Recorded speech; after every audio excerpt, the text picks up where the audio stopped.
Ryan Reynolds here from Mint Mobile. I don't know if you knew this, but anyone can get the same premium wireless for $15 a month plan that I've been enjoying. It's not just for celebrities. So do like I did and have one of your assistants switch you to Mint Mobile today. I'm told it's super easy to do at mintmobile.com/switch. Upfront payment of $45 for 3-month plan, equivalent to $15 per month required. Intro rate first 3 months only, then full price plan options available. Taxes and fees extra. See full terms at mintmobile.com. Hello, everyone, and welcome to Trent Radio 92.7. Coming to you from Peterborough. This is Stephen Haylestrom, and let's talk housing.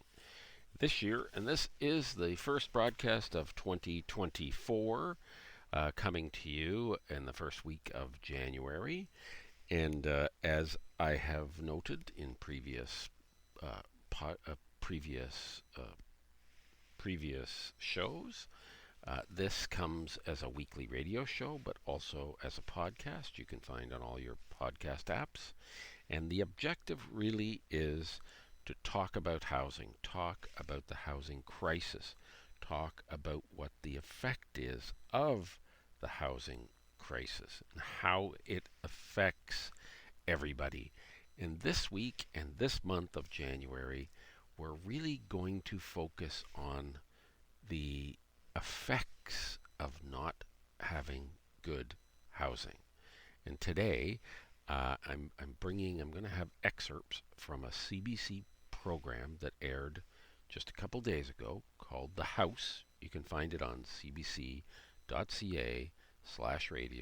Look up the program The House. It aired on January 6th originally, and it's talking specifically in the show itself, which is really a good show to listen to if you get a chance, a good podcast.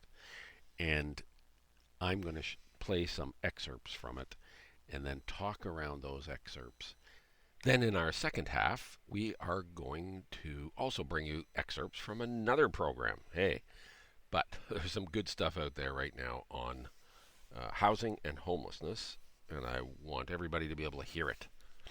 And the second one is really all about the effect not only on the people, but on our society and on how we live and how it creates relationships, of the whole idea of tent cities around the country, and how the police are interacting, etc. And this is another program from CBC, from The Current, and then we'll talk about that as it goes through. Oh, plus a little excerpt on pets and homelessness, and how effective they are and wonderful they are for people who are unhoused and living on their own, and a charity that actually goes and helps and does veterinary clinics. And, spoiler alert here, but for the most part, the pets are in better health that are kept by people who are homeless than the ones that are in people's homes. So, interesting for sure. And then over the next few weeks, we're going to get some lived experience and discussion about the real effects of housing, of not having housing. And then towards the end of the month, we're going to talk about the path to solutions. Solving the housing crisis is really such a multifaceted challenge, right? Like everyone knows, every week, if not every day, on radio, on social media, on every broadcast medium in Canada and really in North America and other parts of the world, people are talking about the lack of housing, the lack of adequate housing for regular people. And the crisis is immense. The number of people who are becoming unable to be underhoused and unable to be housed is increasing all the time. Today, the spotlight, even though, this program, The House, is really about the running of the government. It normally has interviews with politicians, but they're doing a special series on the toxic drug crisis. And in this first episode that they've aired already, they talk a lot specifically about the effect of the lack of housing and how the lack of housing brings people into the world of of addiction and the use then from addiction to the use of toxic drugs. And this isn't like, I'm not a young kid. So when I was growing up, drug addicts, there certainly were drug addicts, but it was a whole different world. Now, as in this first clip I'm going to play, you'll hear that statistically, it's just it, it's it's crazy. So I'm going to play this clip from the show right now, just so that you can hear it directly from the show. Something has to be done. We heard that from so many people, no matter their politics, when it comes to the toxic drug crisis. When the House started our special focus in the fall, the latest figures showed on average 21 people were dying every day from opioid overdoses. Just before Christmas, new numbers from the Public Health Agency of Canada revealed it's now an average of 22 people per day. There you go. Statistically, 22 Canadians die every day as a result of toxic drug overdoses in this country. And a substantial percentage of the people who die, one of the contributing, the large contributing factors to this is that their inability to be housed, and to be housed themselves, to be in a treatment program, to have our society create an environment that allows them to grow and act and become the people that they can be. So imagine 22 people per day, 365 days a year. That gives you over 8,030 people, Canadians, who die as a result of drug overdoses every year. More than all the damage of COVID. More than it has now become, as I'll play another clip later on, it's now become the leading cause of death for people between, I think it's 18 and 45. So, now, this relates to housing because there's an alarming trend that intertwines the lack of affordable housing with increasing drug overdoses that's exacerbated by the toxic drug supply. There is a correlation really between some very critical issues that need to be understood and addressed to deal with the root causes effectively. The epidemic of drug overdoses in Canada has reached unprecedented levels, with opioids being the leading cause, and tainted opioids that are bought on the street. The second, and I'll talk about that and the relationship. I don't want to lose the relationship. So yes, people are involved with drugs and they get themselves in trouble. But the effect of not having housing is what we're talking about here, is that lack of affordable housing and how it increases the susceptibility to drug addiction. which then in turn increases the number of people who will die as a result. As a society, we have to figure out how to do more. Neither one of these problems, neither the toxic drug supply, the problem with addictions, nor the housing crisis are simple things, but they require action, and they require direct action, less talking, more action, picking a direction and moving forward. Again, as we will hear in some of these clips today, the war on drugs has been a failure. Having the police arrest people and try to put them into jail is not the solution.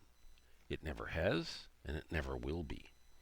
The solution is for us to create our society in a way that will help people to grow and become the humans and the part of our society that they were intended to be. So yeah, to the right here, the tent city. Again, we just see tents covered in tarps. People just, trying to live, trying to survive. Thunder Bay has more overdose deaths per capita than anywhere in Ontario, among the highest in the country. When the house was in the city, we met with a group of mothers who had all lost children to overdose, many after getting off drugs, then relapsing. That includes Carol and Carl. She created a foundation in memory of her daughter, Dana. It tries to support people in recovery. Here's part of our conversation. Dana had been sober for almost 10 months, and she had a relapse, which, due to the toxicity in the drugs today, she overdosed and passed away. I very soon after recognized the need for more resources. So a light went on with a few of her girlfriends after her passing, and we thought, wouldn't this be a great thing to do in Dana's memory, to start something in Thunder Bay and start recruiting all the moms, getting together and trying to find some solutions to this I call it a catastrophic crisis that we're facing. Gord Johns, NDP, the riding of Courtney Alberni. If you say this is urgent, where's the plan? Where's the plan with a timeline and resources?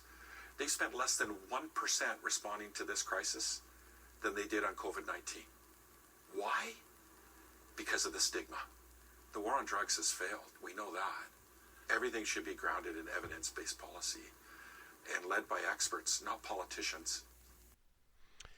And as Gord clearly put, Gord Johns, by the way, Gord clearly put, where is the plan? Where is the money being spent? How is it being spent? Why is there more interest and investment in other things outside of our country than looking after the people inside? The challenge of homelessness and underhousing combined with addiction and overdosing contributed by those factors, we need to get on board and get stuff done. And now, an excerpt from the former Health Minister, Patty Hajdu. Patty Hajdu, Member of Parliament, Thunder Bay Superior North. Prior to this work, I ran a large homeless shelter in Northern Ontario. I have witnessed people who have died of overdose. I mean, it's probably one of the most traumatic work experiences of my life, attending the shelter late at night where a young man lost his life. But I'll never forget the call to his mother. And, they were not close. This young person had just been released from prison. It's a very sensitive time for an opioid user. They've been sober for a long time, and they don't necessarily remember or know what dose will be safe for them. And this mom asked me for help finding clothes to bury her child. They were living in a really desperately poor situation with no financial resources. And she was devastated that she had lost her son, and she deserved all the respect in the world. And now, John Barlow, MP from Alberta. John Barlow, Member of Parliament for Foothills, Southern Alberta, Conservative Party. For my wife and I, we went through this with our oldest daughter, and for us, it was like a bolt of lightning.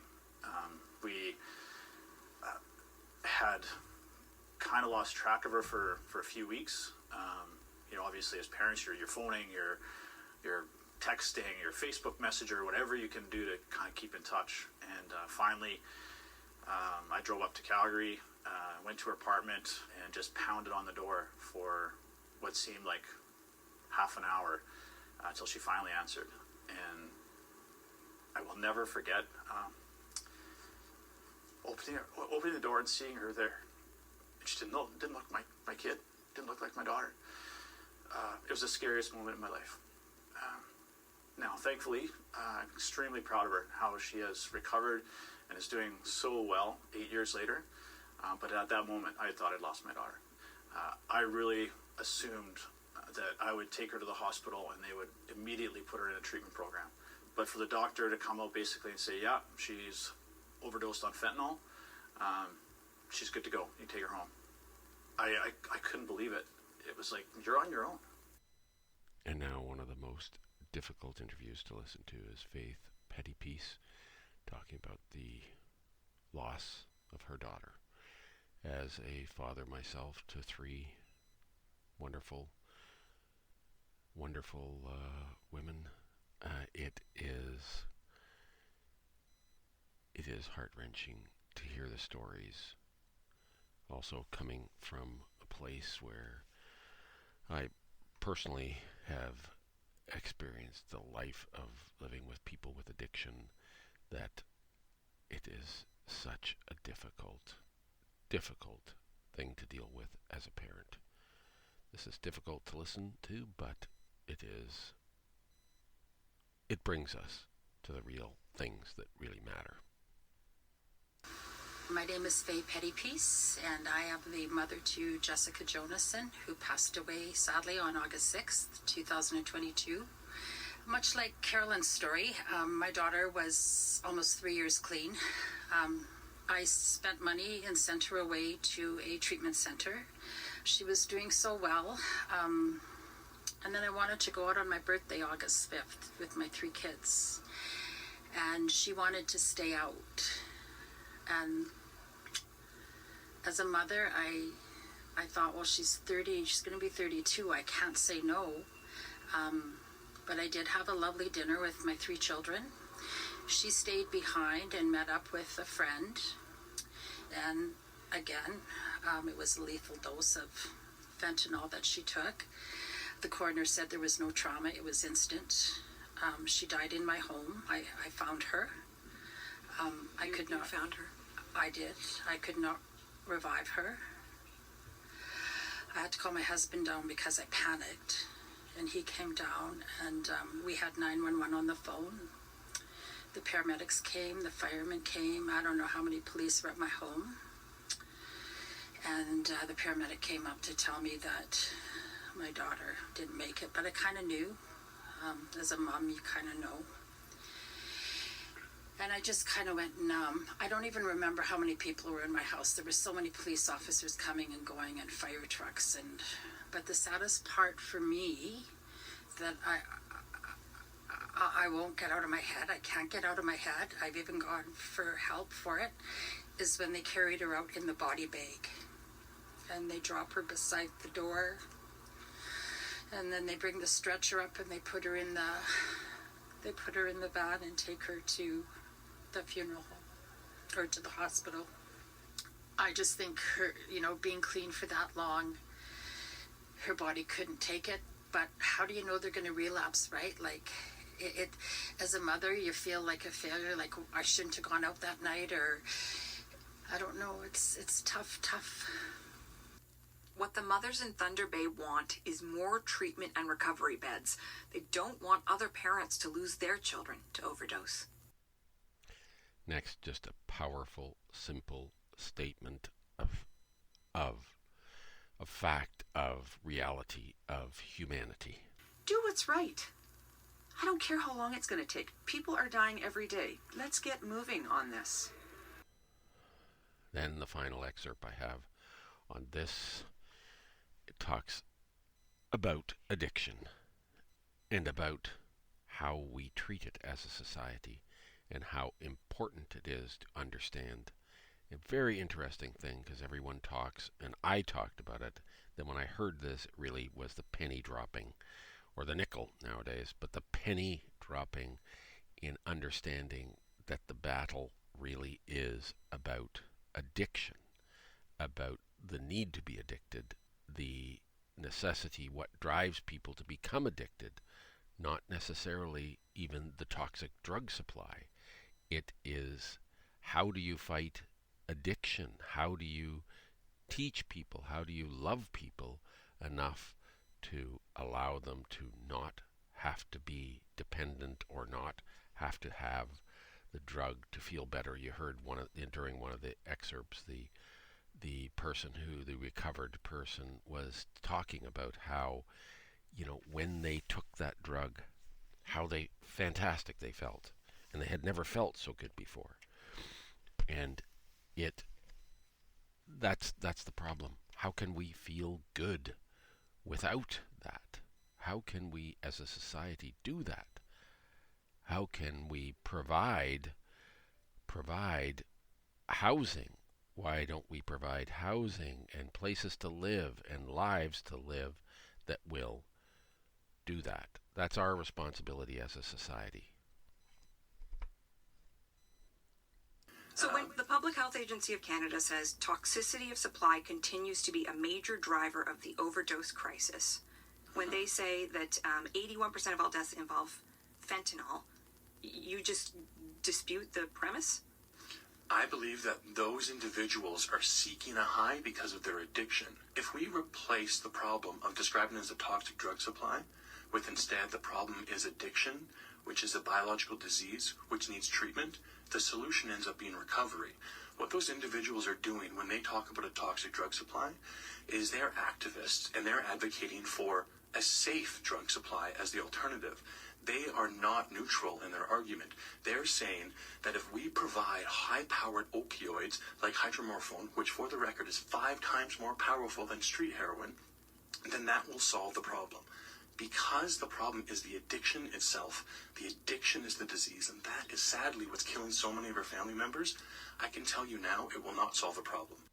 And now we're going to switch to an interesting topic. 2 more things in the show today. First is about homelessness and pets. This is another excerpt. Very interesting to listen to. Please give a listen. And right away, my apologies for the sound of this audio. It's pretty rough. I did record it from the radio onto a recording device. So I'm going to try and clean it up a bit, but it is a bit messy. Apologies ahead of time. Good morning. Hi, good morning, Mike.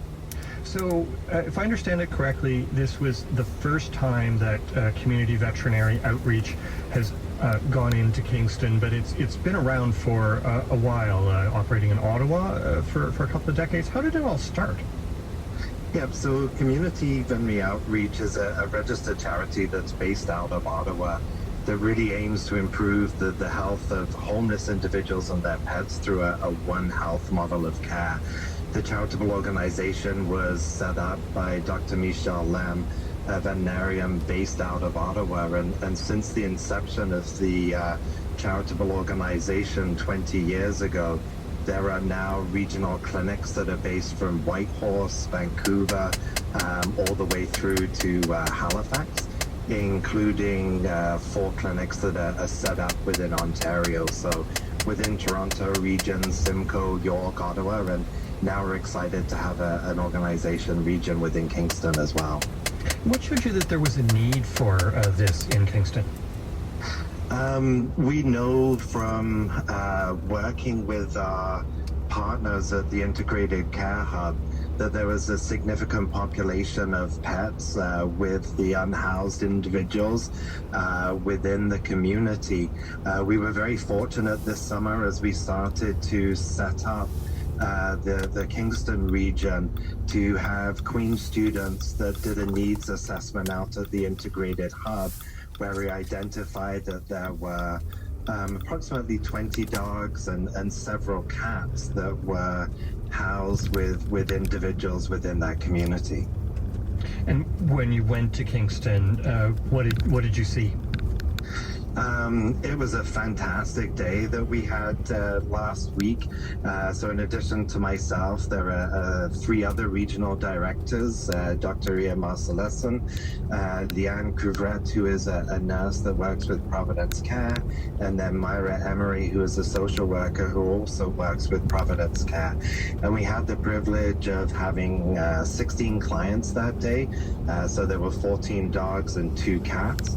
In addition to the key with community veterinary outreach is the ability to be able to provide human health services as well. So Kingston, Frontenac, Lennox, and Annington Porch Bus was on site as well to be able to provide sexual health training, provide COVID and flu vaccines, as well as smoking cessation. That's interesting. So adding in a human health element in with the animal health. So let's just first look at the animal health. What condition would you say the animals were in that you saw? Yeah, so it's sort of a bit of a misconception that the pets that are with unhoused individuals might be unhealthy. But as we found out, and is consistent with the literature, using body condition scores, so how well is the condition of those animals, we found that all of the animals that we saw were in very good health. We saw 2 minor health conditions with ear infections, which is not unlike something that you might see with pets within the general population. And this is really consistent with what the literature reports, where pets that are with homeless and housing vulnerable individuals are just as healthy as the general population. And sometimes we even find that the animals within that population are actually less likely to be overweight and an ideal body condition score and weight. So why do you think that is, that the health levels of these animals was fairly good? I think it really comes down to the level of companionship that those animals provide. They are an extremely important aspect of the lives of homeless, unhoused individuals, even to the extent where we know that homeless individuals will consistently report feeding their pets before themselves. And so they will put their pets before themselves, making sure that they're taking care of them to the best of their ability, to the detriment of themselves at times. And so hopefully with the charitable organizations such as Community Veterinary Outreach, we can help alleviate some of that stress by not only providing wellness exams, vaccinations, but also donations of dog food and cat food, so it's one less stress on that population. So I know that some people might, see an individual who's experiencing homelessness and see that person with an animal and think, oh, that's not responsible. It's not a good idea to be caring for an animal when you're, living without a home. How would you respond to that? Yeah.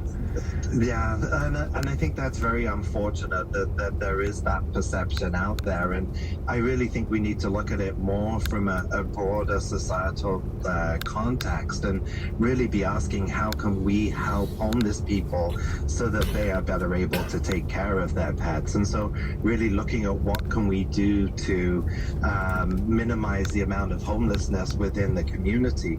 We know that pet ownership for those individuals that are homeless and vulnerably housed, really provide emotional support, companionship, and at times that really is the only level of companionship that they have. And the literature shows us that individuals that are homeless that have pets actually have a lower incidence of depression than those without pets. And so they really play a valuable role within the lives of homeless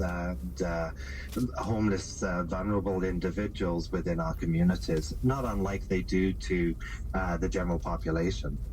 And then your ability to then connect with these people through their animals, was that a way that you were able to help look after their own human health needs? Yeah, without a doubt. So as part of our clinic, there were 16 dogs, pets that we examined.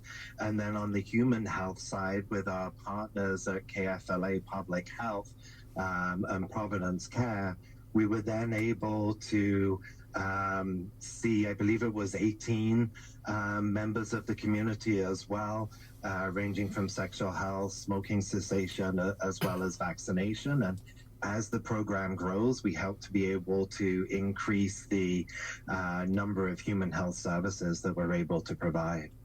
And finally, will you be coming back to Kingston or expanding to other communities in the region? Yep, so we're certainly hoping going forward that we will be able to hold clinics in Kingston on a quarterly basis. And that's then in addition to the other clinics that are already established throughout the province and across the country, and the hopes that the program does grow into new regions as well. And if people are sort of interested in trying to set up clinics within new regions, they can reach out to Community Veterinary Outreach through their website. Great. Thank you very much, Andrew. Thank you very much. Andrew Winterborn is the Regional Director of Community Veterinary Outreach. He is a local veterinarian in Kingston. Most amazing thing I found in that whole clip is the fact that the pets, for the most part, of the people living in tents and living rough and homeless are in as good or better shape than the ones with everybody else. Because one of the things he pointed out, they get exercise. Okay, we're going to move on to our next topic for the day, and this is going to be all about tent cities and the effect of tent cities on people, how the police are reacting, how society is reacting, and how negatively, for the most part, the approach is to people who end up creating tent cities and who create and try to create communities, which, hey, we should be able to do better and, create communities for them. Can do it in the same space. I mean, we have the technology. It's there. Just has to be done. And here it is. This is Matt Galloway, and this is an excerpt from The Current. Great show, too. Hey, I'm really loving CBC today, but what can I tell you? This particular camp, because of such a dry summer, we did call 311 about because they were having fires and we were concerned about the safety of the community and the local area. There's lots of needles around. One propane tank is taken out, but another one pops up soon after.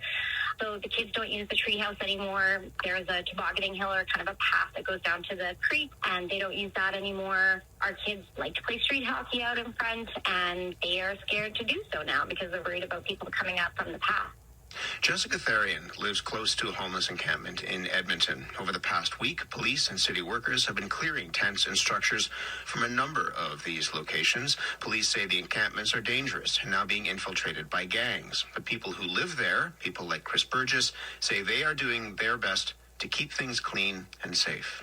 I got a lot of friends that live on the streets and use drugs. I'm one of them. So, you do what you got to do to survive. And, really, it's a shame, I don't know why the cops would kick people out, Not everybody can afford a place to live. You know, I'm one of them. I just sit down here and say, hey, look, you know, we're not all bad people.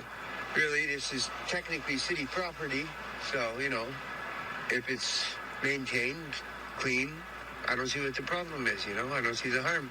Advocates for people experiencing homelessness are suing the city of Edmonton over how these camps are being torn down. Aaron Paquette is a city councillor and Edmonton's deputy mayor. Aaron, good morning. Good morning. Why are these camps being cleared now? Yeah, these camps are being cleared mostly at the behest of Edmonton or Edmonton Police Services. And the reasoning they give is that there are some inherent dangers that have to do with crime, human trafficking, outbreaks of disease, sanitation, and fire threats. Essentially that organized crime also tends to prey upon the folks in these camps. And so when, the paraphernalia of drug use items and things like that start to increase in the area, in the encampment sites, it is deemed a public health risk, and then the request is that the city support a cleanup. Just to be clear, I mean, the police have said that this is not a unilateral action, that the city has been involved in this as well. City officials, including bylaw officers, park rangers, fire as well, that it's not just police who are doing this. Yeah, so, and that's a good point. And I guess if we want to answer that question, we've got to back it up a little bit. Why are we in this situation? Why does the city have to develop an encampment policy? And that is because the level of government that is primarily responsible for housing, for shelters, for mental health and addictions, is frankly not doing their job. In 2019, they cut funding to all of those areas. Right. Here we are today post-pandemic. And so cities like Edmonton and across Canada are faced with this situation that, frankly, is a provincial government responsibility. Let me get to that. Downloaded onto municipalities. Let me get to that in a moment. Let's focus from right now on these encampments themselves. The chief of police, Dale McPhee, has been warning about the dangers of the encampments. You ran down a number of the concerns that police and others have. Have a listen to the chief in an interview with CBC last month. We've got first responders pulling people that are literally burnt to death out of fires. That's not okay. As cold weather gets, you got nylon tents. Then you obviously have some of the people that are in those encampments, criminal activity that's preying on some of the vulnerable population. You've got public health concerns. Last 2 years, we went from 6,500 encampment complaints to just about 15,000. This is not okay. This needs a different approach. These things all need to come down. At an encampment on Sunday, there was a fire. 2 people were taken to hospital. There was a propane tank explosion. There was also, and this is separate from that explosion, but a body was discovered at one of these encampments as well. The chief says that's not okay. Is that acceptable? Well, no, none of this is acceptable. And in fact, what happens when we have an encampment that's broken down is, the city can get in and clean up the biohazard waste.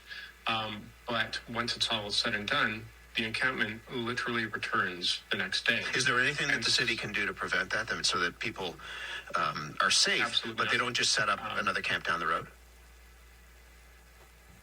No. Some of them may avail themselves of the services that are offered.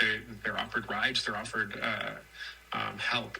But some of them, frankly, when it comes down to it, want to feel some form of self-reliance and independence. And so, they will set up again. As you understand it, where are those, if the encampments are being broken down at the behest in some regards of the city, but also with the police and fire involved, where are those who are in those encampments? Where are they supposed to go? Well, that's the question, isn't it? So there are shelter spaces, but people don't want to go to those. In fact, because the province is in charge of shelters, what the city did is we drafted minimum shelter standards that they could follow, that through consultation with the homeless community, they said, if it was like that, we would go to shelters. But it's, at such a state that even the minimum shelter standards are not being employed by the province, and we don't know why, and we don't have the authority as a municipality to ensure that those standards are being met. The Premier of Alberta, Daniel Smith, has pointed out that the province is funding 1,700 shelter beds in Edmonton. What additional help is your city looking for from the province? Well, let's look at it this way. What we are looking at is last actions. So everything else has failed. And so now they're funding shelters. By the way, there are more people who are homeless than there are shelter spaces available in general, but those shelter spaces will have, empty beds because people don't want to go to them. So we are in this position as a last resort. Really what the province should be doing is providing housing or providing spaces for recovery. And these things just are not there. Advocates for people who are living rough say that in the absence of appropriate shelter or shelter that people don't feel comfortable in, the city should instead support encampments with fire protection and sanitation instead of removing those sites. Is that the answer, do you think, to help people live more safely on the streets? It's a last line of defense. It's absolutely not an answer. It is absolutely something that we've been talking about as a city council and as a city overall. Is if this is our reality, if honestly the federal government and the provincial government are not moving fast enough in order to help us with this, then what do? Do we manage these encampments? By the way, people are paying their income tax dollars specifically for these things to already happen. They're not paying their property tax dollars for that, but the city is spending so far $250 million in effort of housing and shelters, and we need help. We need all levels of government to take this seriously. Danielle Smith called the mental health and addictions crisis in our streets a crisis. So the question is, where is this crisis movement? We'll leave it there. We're going to speak more in just a moment about how those who are suing the city see the city's responsibility in addressing this crisis. In the meantime, Aaron Paquette, thank you very much. Well, thank you very much. And honestly, I think that we're going to find a lot of similarities between their position and the city's, but here we are. Here we are indeed. Aaron Paquette is a city councillor and deputy mayor of Edmonton. Sam Mason is president of the Coalition for Justice and Human Rights. That group is suing the city over its handling of encampments. Sam Mason, good morning to you. Good morning. What are you hearing from people who've been living in encampments about the impact that the removals, including the ones this weekend, are having on them? I mean, for many of them, it's a familiar story. I think that word has gotten out about the lawsuit and the injunction, of course. So there's maybe a little bit more renewed hope, and maybe there's a little bit more, it might hurt even harder knowing that it's happening, even though we've made our point that this violates their human rights. But yeah, I mean, it's tough. And when we look at the weather coming up, it's I feel truly, truly sick. Where are they going? Where are the people who are in those encampments? As you understand it, where are they going when the encampments are torn down? I was at one just at the end of last year, and I literally walked people's stuff over half a block. So I know that that's where most of the people are going. Just setting up another site.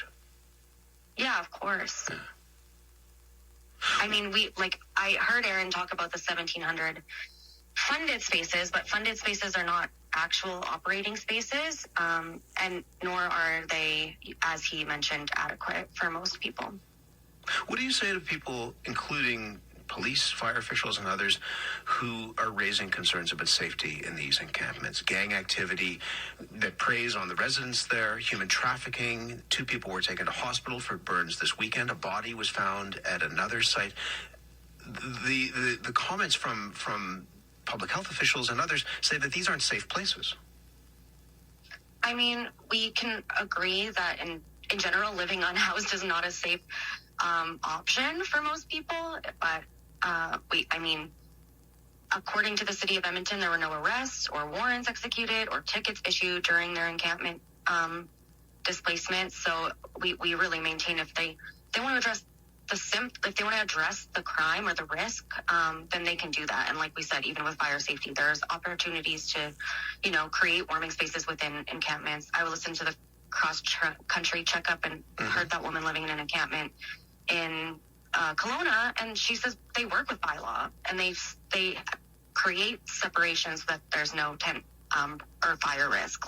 There are other options. And so is that, I asked the deputy mayor that, and he said that that's not the solution. But to you, is that one of the solutions that you think should be put forward, that these encampments should be made, safer is a strange word, but in some ways, safer places with fire protection, with sanitation, etc., instead of tearing them down just so that they can be rebuilt across the street? I mean, I share the same concerns as the deputy mayor that encampments as a rule are not the answer, but they are a reality. And so what are we doing in the interim while we've been waiting for the province to step up? We've been waiting for, all of these other options, like Mr. Paquette said, like that's not there. And so this is a reality. And what are we doing in the interim? It's interesting because he said that he felt that you and he would agree, and that your group and the city would agree on many of the positions here. To a lot of people, it's not acceptable that there are encampments across this country, not just in Edmonton, but in cities and small towns right across this country. They also find it really difficult to understand in a country as wealthy as ours why people are still living out on the streets. What is the shared position that you have with the city on what has to happen next, do you think?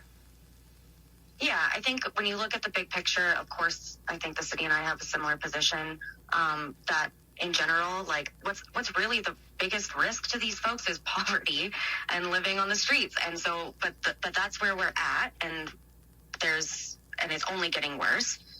So of course we agree that the ultimate solution is permanent, supportive housing, addressing affordability, addressing the crisis of, like, I work with people who are, never have considered being homeless before in their lives, and they are on a fixed income, and they're getting issues of, their rent's going up $500, and they are on a fixed income, and how are you supposed to rectify those two things? So ultimately, yes, of course, me and the city have the same position that homelessness shouldn't exist, but what the crux of the matter is that right now the city does have power over how they're responding to encampments, and what they are doing is violating people's human rights, and they're. Yeah. We're going to talk more about the legal aspects around that, but I'm really glad to have you here as part of this conversation. Thank you very much. Mm-hmm. Yeah, no problem. Sam Mason is president of the Coalition for Justice and Human Rights. Julia Riddle is a constitutional lawyer in Vancouver who's been involved in cases involving people experiencing homelessness. Julia, good morning to you. Good morning. Help us understand this. At the center of these lawsuits is Section 7 of the Charter of Rights and Freedoms. Can you explain what that is? Yeah, so in basic terms, Section 7 promises people the right to life, liberty, and security of the person. What that means in plain language is that the government generally is not allowed to put your life at risk or harm your personal security, which means cause you severe psychological harm, or take away your liberty, which includes your ability to make fundamental choices about your own life. So when it comes to living outdoors, you as an individual have a right to protect your life, your safety, your dignity. And that means, practically speaking, that's been interpreted by the courts to say you have a right to set up a tent, to stay safe, to keep yourself from dying of exposure. And the government can only interfere with you doing that, with you protecting yourself, if it's, one, trying to accomplish an important goal, and two, what it's doing to accomplish that goal is proportionate. So it's logically connected to that goal, and it's trying to harm those rights as little as possible. How is that complicated by the claims we've heard from police and others that these encampments are dangerous? That, again, I ran through a list of the things that people are worried about, including human trafficking, gang activity, fire risk, what have you. How does that complicate those rights that you're citing at the center of this lawsuit? So I think it's important to start with what is creating that risk. Encampments are not the problem. The problem is not, because encampments are just people sleeping outside, people who don't have homes. The problems that you're seeing when you're looking at things that are specific, like crime, like human trafficking, like fire risk, well, we have those in places that are not just encampments. Those are problems that people create. And the question is, what is a minimally impairing measure to deal with that? So, what they're saying, when you have a case where the city's response is just to go in and get rid of people's homes, you have to ask, well, is there something you could do to deal with those problems that isn't just bulldozing their homes? If I live in an apartment building, if there's a fire risk in my building, They don't raise my building to the ground because they recognize, well, that's going to cause more problems than it solves. We heard earlier from a resident who lives near one of the encampments in Edmonton, and she fears for her family's safety. Her kids are afraid to play in the neighborhood park. They worry about needles and fire risk in those communities. Do the rights that you're citing, do they also apply to those people who live near those encampments? Of course. But I mean, that's where I think you have to look at, and cities need to have an evidence-based approach to these sorts of issues. One, you have to look at, okay, are there actual safety risks that, need to be dealt with in the area? And I think your previous guest made a point around this, that, if there's crime, the city has the ability to deal with that. We already have laws around crime. You should be enforcing those laws. But the problem isn't that homeless people exist. The problem is then you need to deal with the laws around crime. And there can be a lot of panic around encampments. There can be a lot of people saying, well, I don't like looking at homelessness. I see a needle on the ground, and I think that's inherently dangerous. Do you understand where that comes from?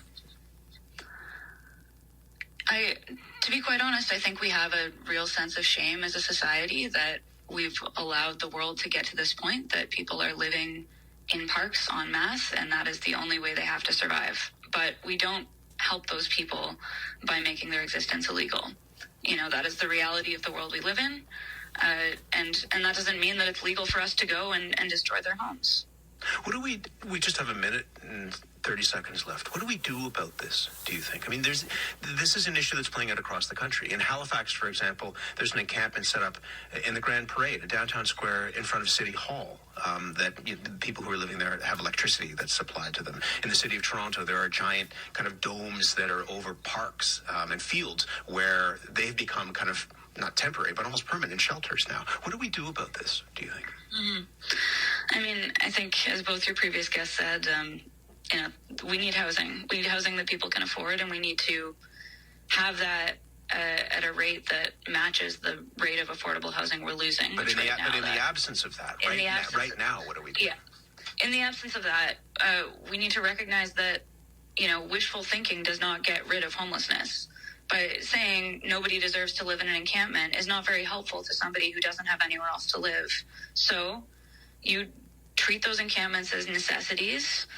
You give those people safe sources of heat, safe sources of tents. You organize them in a way, like you give people legal places to set up their tents, and you don't just try to ignore the problem away, because if you do that, that's how you end up with encampments that are too big, that are too dangerous, where people don't have that ability to look after themselves. Because people who are living in encampments generally, Chris, your first guest, said it best, they are doing what they need to do to survive. There are many encampments in this country that have been set up that are incredibly safe. So look at those examples, learn from them, and let people do what they need to do. But you're not going to get rid of the problem by making it illegal, and that's not constitutional. Julia, really glad to talk to you. Thank you very much. Thanks. Julia Riddle is a constitutional lawyer. Very interesting interviews for sure. Thank you. CBC, love them or hate them, they have they really do have the resources, and people will talk to them. It's really quite good sometimes. You have to pick and choose, I agree, but I will bring other excerpts from CBC and other programs as they come up, things that involve the housing crisis in Canada. And again, kind of a last couple of moments of this show this week, just want to talk briefly about solutions and about working towards solutions. I know that there is a new not-for-profit that's going to start up in January that's dedicated directly to solving the housing crisis, really, because the housing crisis in Canada and in North America is not an easy thing to solve. It's a tangled web of problems, from social action problems to money problems when it comes to profitability, the problem of why is there an undersupply of housing? Why are there not enough houses? Why does the construction industry not jump in and build hundreds or thousands of new homes? Well, hey, if you look at that, you'll see, if you look at the real estate market right now, you can see that what's happening is that for the first time almost since the turn of the 21st century, statistically now, it is that this is the first time housing prices have gone down. And the reason isn't anything else other than affordability. People can't afford to buy a house. They can't afford to rent. People keep, they buy houses to rent them. That takes a house off the market. We have a supply problem. This is aside from the societal problems that, well, it's in conjunction with the societal problems that don't pay people enough. In the previous podcast, you would have heard another speaker that I listened to talking about how over a 5-year period, the price of housing went up 60% and the wages went up 6% in the same period. So how can we cope and survive as humans without additional support and additional something? That's my understanding of what community/governments are supposed to do for you. And this is part and parcel with the entire housing crisis. So I'm hopeful that this not-for-profit is going to work towards actually providing real-life solutions rather than talk and moving on, and be able to point out where the real problems are rather than, just political speak. Anyway, I will try and get off my soapbox now, and I hope everybody has a great week. This is Stephen Haylestrom, Let's Talk Housing, 92.7 in Peterborough on Trent Radio, Community Radio. Thank you, Trent Radio, for having this show on the air. You can also find us as a podcast, and really loving it. I hope everyone has a great 2024, and if you need housing, I hope you find it. And reach out, please, to me, and glad to assist in whatever way I can. And there you go. Have a great day. Thank you very much for listening. Appreciate it.